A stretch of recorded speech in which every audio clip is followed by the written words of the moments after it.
आदिवासी अधिकारों के लिए आदिवासी परिवार द्वारा आप सभी को न्योता आह्वान दिया गया, तो आप सभी इस आदिवासी अधिकार दिवस के उपलक्ष्य में पधारे। हमारे समाज के मुख्य कमेटी मेट कोटवाल कर्मचारीगण एवं रिटायर्ड कर्मचारीगण, वार्डपंचगण, सरपंचगण, जनप्रतिनिधिगण एवं हमारे आदिवासी परिवार की टीम रखने वाले हमारे बीच में हमारे बड़े भाई, इस समाज को, पूरे प्रदेश को, पूरे आदिवासी बहुल्य क्षेत्र में, पूरे भारत में उनकी आवाज को बुलंद करने वाले हमारे बीच में कांति दादा को भी जोहार, और आप सभी पधारे में तहे दिल से आपका जोहार अभिनंदन करता हूं। जुदा कराने की हमें आज पता लग रहा है साथियों कि हमारे अधिकारों की बात करनी चाहिए, लेकिन हमारे यहाँ के बुद्धिजीवियों ने सितंबर 2007 को जब संयुक्त राष्ट्र संघ में 144 देशों की सहमति के उपरांत संवैधानिक हक अधिकारों की बात करने के लिए भारत को भी या पूरे विश्व को उनके अधिकारों की बात रखने के लिए ऐसा घोषणा पत्र और ऐसी सहमति बताई जाए और जताई जाए, यूं करके उन्होंने ऐसी हमको अधिकार दिए। लेकिन हम लोग 16 साल बाद भी आज हम हमारे अधिकारों को समझ नहीं पा रहे। कहीं ना कहीं हमारी मूल पहचान और मूल भाषा और मूल संस्कृति और हमारे मूल हक अधिकार है, उनको पहचान नहीं पा रहे।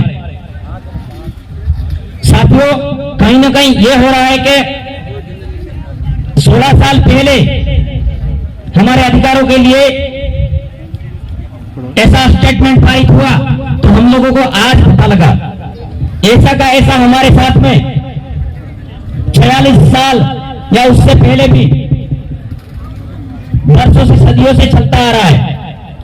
मैं आपको हमारे भारत के प्रथम प्रधानमंत्री पंडित जवाहरलाल नेहरू, उसके बाद में गुलजारीलाल नंदा बनते हैं, लाल बहादुर शास्त्री बनते हैं, उसके बाद और गुलजारीलाल नंदा बनते हैं, उसके बाद इंदिरा गांधी, उसके बाद में जो 1977 में जो एक हमारे प्रधानमंत्री गुजरात के बनते हैं मोरारजी देसाई।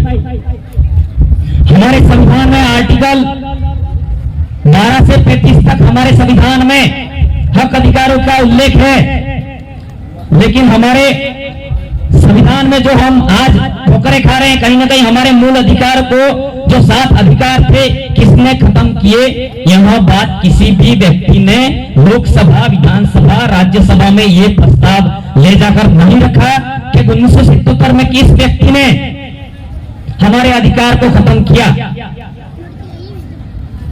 हमारे पुरखों ने 12वीं शताब्दी, 15वीं शताब्दी में लड़ झगड़ करके हमारे इस जल, जंगल, जमीन के मालिकाना हक दिलवाया था। लेकिन उसके बाद में जब 1977 में पता लगा इन लोगों को कि इन लोगों की जमीन है वो इनका असली सोना है, ये लोग इनका हक जताएंगे, तो हम लोग कहां जाएंगे?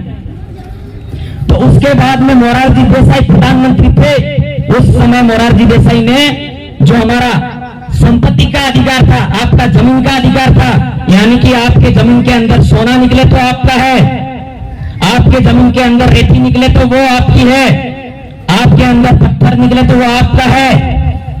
हमको आज पता लगा हमारा अधिकार ही नहीं। अब सरकार मनसा काम करती है, लेकिन हम लोग बोलते नहीं है। उस टाइम स्टेटमेंट में ये बात सामने आई कि जमीन ले सकता है, मतलब सरकार ले सकती है। हमारे पुरखों ने जो स्टेटमेंट रखे थे, ब्रिटिश सरकार ने जब ब्रिटेन में हक अधिकार दिए थे, उस टाइम ऐसा नहीं किया था।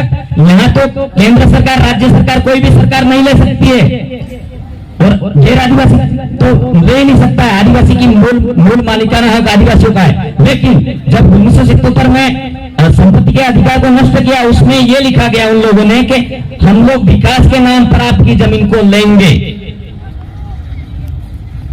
विकास के नाम पर आपकी जमीनों को लेंगे।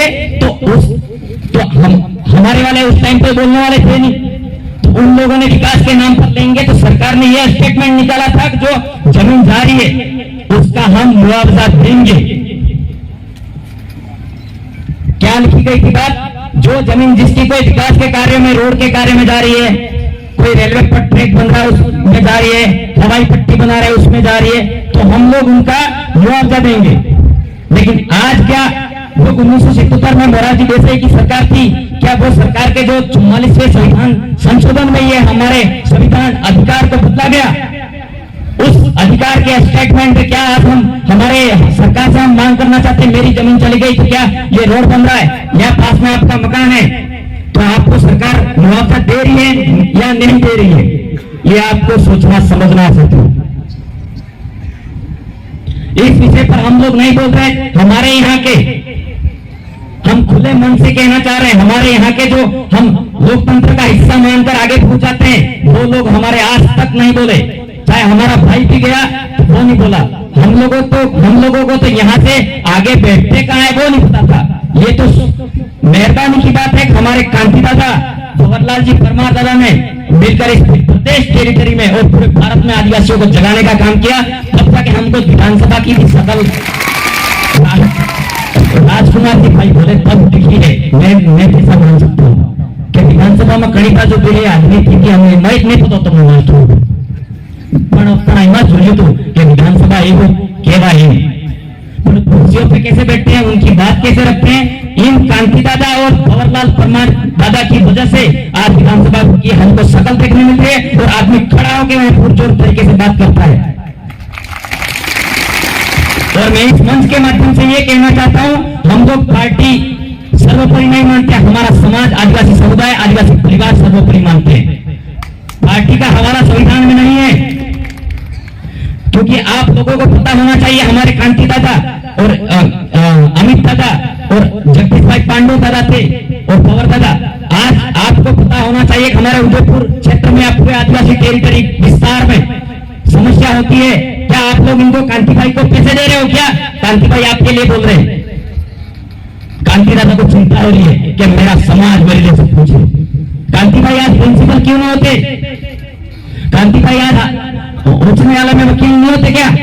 मतलब कहीं ना कहीं उनके ऊंचे ओहदे पर पढ़ाई के तौर पर उनका निजी स्वार्थ पर रोजगार कमाने के लिए ऊंची पोस्ट पर भी होते। कोई कण कहता है कांति भाई ने नोम ले अमित भाई नोम लिए या अनंत नोम ले प्रचार करो है। हम किसी व्यक्ति का प्रचार करने नहीं आए। हमारा उद्देश्य वार्ड पंच एमएलए एमपी बनाना हमारा उद्देश्य नहीं है। हमारा उद्देश्य हमारे समाज को शिक्षा के दृष्टिकोण में आगे बढ़ाना। हमारे समाज में शोषण होता है, अत्याचार हो रहा है, उसके खिलाफ आवाज उठा रहा है, तो उसके लिए कौन आवाज उठा रहा है? उसके लिए काम कर रहे हैं। साथियों, आपके ये पूजा भील वाला मामला हुआ, कार्तिक भील वाला मामला हुआ, मीरपेट घाट वाला मामला हुआ, ये उदयपुर में ये आपकी जमीन आसपास छीनी जा रही थी। उस टाइम हमारे कांति भाई के आग के अंदर लगी हुई प्रॉब्लम है, मतलब कितनी समस्या है। आधा शरीर लेके भी आदमी आपके अधिकारों के लिए लड़ने के लिए आपके समक्ष खड़ा है। तो हम लोग ये कहने के लिए भी मंजूर नहीं है कि हम हमारे समाज के साथ में आके हम काम करें। जो कर रहा है वो कर रहा है, करो यूं। लेकिन ये जो इन दादा की आवाज है और सभी का काम है, हमारा अनुशासित तरीके से काम है। आदिवासी परिवार किसी जाति धर्म समुदाय को ऊंच नीच बताने का काम नहीं कर रहा है। हमारा आदिवासी समुदाय है वो सदियों से वर्षों से सबको संरक्षण देने का प्रयास किया है। कोई भूखा भी अपने घर आ जाता है, उसको अच्छे से पानी पिलाएगा, खाना खिलाएगा, लेकिन कभी ये नहीं पूछेगा तू कहां से आया, क्या कर रहा है, क्या नहीं कर रहा है, ये नहीं पूछेगा। पहला हमारा वो ही धर्म था।